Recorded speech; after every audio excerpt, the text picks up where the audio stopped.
Nah, reaksi itu ternyata bukan hanya satu arah. Reaksi itu bisa dua arah gitu ya. Jadi kita contoh ini, reaksi ini tadi ya, N2 plus 3H2 menjadi 2NH3. Ini adalah reaksi utamanya, reaksi yang kita inginkan.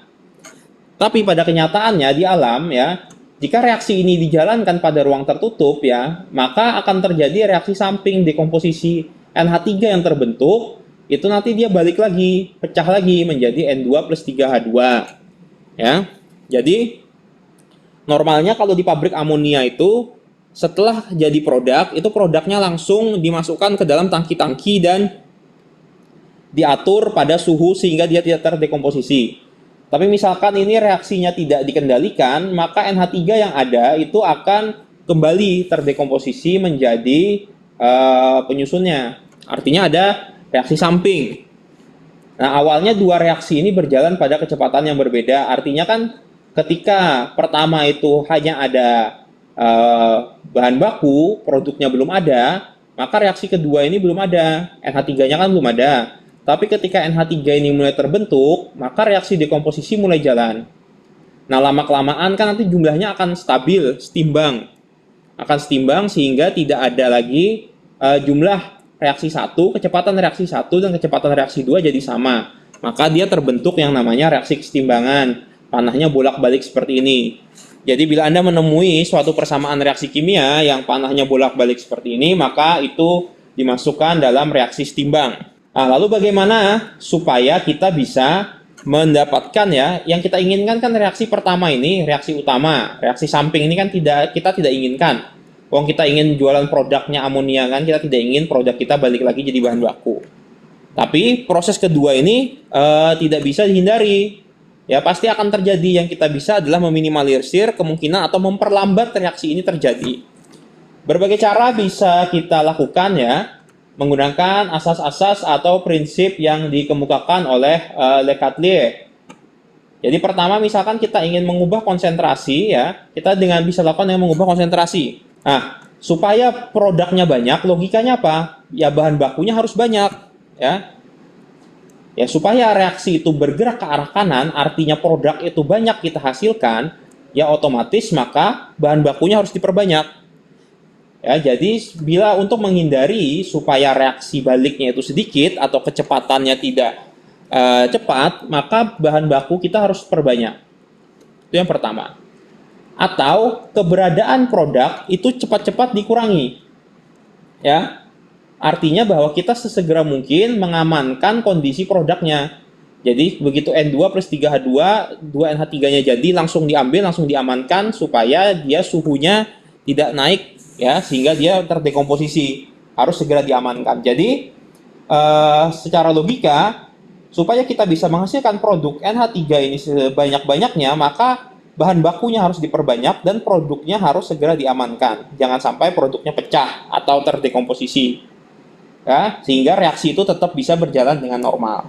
Yang pertama, ya sehingga kesimpulannya pada suatu reaksi kimia, bila kita menambah reaktan, maka reaksi akan bergeser ke arah produk. Jelas, karena bila bahan bakunya banyak, otomatis produknya akan banyak. Nah, kebalikannya, kalau kita menambah produk, otomatis reaksi itu akan bergeser ke arah reaktan. Artinya apa? Jangan sampai kita menambah NH3 pada reaksi ini. Bila NH3-nya ditambah, ya otomatis NH3 itu malah jadi produk, dia akan terdekomposisi, gitu kan? Nah, jadi untuk bisa mendapatkan produk sebanyak-banyaknya, kita harus tambah bahan baku atau produknya kita kurangi atau segera kita alihkan produknya, sehingga mau tidak mau kekosongan itu akan diisi oleh reaksi. Nah, kita bisa juga melakukan mengubah suhu, ya. Reaksi ini menghasilkan panas. Ya, reaksi ini menghasilkan panas. Jadi N2 plus 3H2 bila direaksikan akan menghasilkan NH3, dia menghasilkan panas. Nah, itu kenapa? Makanya karena suhunya tinggi, bila NH3-nya dibiarkan saja pada suhu tersebut, dia akan terdekomposisi lagi menjadi bahan bakunya. Nah, bila kita tambahkan panas, artinya apa? Reaksi dekomposisinya makin tinggi. Jadi, untuk mendapatkan produk sebanyak-banyaknya, bila reaksinya menghasilkan panas, itu justru suhunya itu harus kita kurangi. Suhunya harus dibuat sedingin mungkin. supaya dekomposisinya terhambat. Kemudian jadinya reaksi produknya akan lebih bagus. Reaksi utamanya lebih bagus. Artinya apa? Kalau reaksi itu eksotermis, artinya reaksi itu menghasilkan panas. Kalau reaksi menghasilkan panas, suhu reaksinya itu harus sedingin mungkin supaya produknya tidak balik, tidak terdekomposisi. Tapi kalau reaksinya itu memerlukan panas atau endotermis, ya jelas harus kita tambah panasnya supaya bisa bereaksi. Jadi kan sebenarnya reaksi itu ada dua, reaksi yang memerlukan panas dan ada reaksi yang menghasilkan panas. Kalau reaksinya menghasilkan panas, berarti harus kita coba sedingin mungkin supaya panasnya bisa jalan terus. Tapi kalau reaksinya itu perlu panas, ya panasnya kita tambah. Yang lain adalah mengubah tekanan. Mengubah tekanan ini berkaitan dengan jumlah molekul. Ya. Di sisi sebelah kiri, molekulnya ada N2-nya ada 1, H2-nya ada 3, ada 4 molekul. Sementara di sisi kanan, NH3-nya ada 2. Jadinya sisi kiri ada 4, sisi kanan ada 2. Artinya, reaksi utama itu terjadi penurunan tekanan karena jumlah molekulnya berkurang. Awalnya ruangan itu diisi 4 molekul, kemudian setelah bereaksi jadinya tinggal 2. Artinya kan ada ruang kosong. Artinya, ketika kita menambah tekanan, reaksi bergeser ke arah kanan untuk mengurangi konsentrasi gas yang ada. Ya, bila kita menambah tekanan, reaksi itu akan geser ke arah koefisiennya lebih rendah, ya. Karena kan tekanan itu kan bergeser ke arah yang lebih rendah.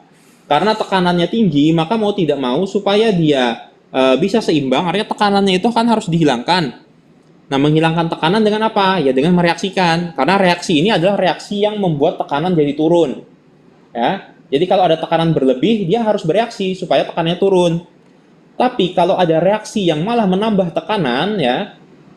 Nah, jadi misalnya kalau ini tekanannya kita kurangi, kalau tekanannya kurangi malah dia malah tidak bereaksi, malah terjadi reaksi sebaliknya. Coba kita lihat dari sini ya. Kalau reaksi sebaliknya dari NH3 terdekomposisi, artinya ada 2 molekul, dia pecah menjadi 4 molekul. Artinya kan tekanannya naik, jumlah molekulnya naik, ruangnya makin sempit, tekanannya naik. Ya. Jadi itu malah tekanannya harus kita turunkan. Kita turunkan supaya dia bisa bereaksi, ya tekanannya diturunkan. Tapi kalau reaksinya seperti ini, tekanannya harus ditambah. Jadi kita lihat reaksinya menambah tekanan atau reaksinya mengurangi tekanan gitu. Kita lihat saja kira-kira jumlah molekulnya bertambah atau berkurang. Kalau jumlah molekulnya setelah reaksi itu berkurang, tekanannya harus ditambah kan supaya dia kembali lagi stabil. Tapi kalau reaksinya itu malah menaikkan tekanan, ya berarti tekanannya harus kita kurangi supaya dia bisa bereaksi.